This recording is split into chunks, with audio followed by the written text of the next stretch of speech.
السلام وعلیکم السلام۔ جی جی تو آپ یہ بتائیں کہ یہ کیسا ہوگا نماز کا کرنا؟ ایک تو ہر نماز کے بعد ایک تسبیح پڑھیں، لا خلابہ، لا خلابہ، صرف 11 دن پڑھ لیں۔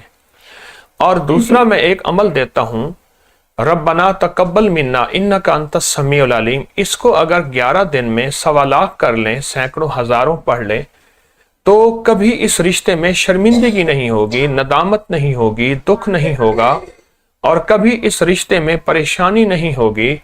یہ میں ہر اس بندے کو بتا رہا ہوں جو کہتا ہے کیا میں بیٹی اور بیٹے کا رشتہ کروں، یہ میں طاقتور عمل دے رہا ہوں۔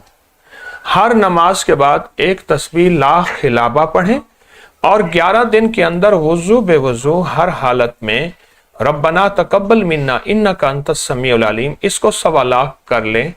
زندگی میں کبھی طلاقیں بھی نہیں ہوں گی، جھگڑے، لڑائیاں، نافرمانیاں، ناچاکیاں نہیں ہوں گی، اور اگر رشتہ بہتر ہوا خیر ہو جائے گی، بہتر نہ ہوا تو اس سے بہتر اللہ پاک ایسا بہتر بلکہ بہترین عطا فرمائے گا انشاءاللہ۔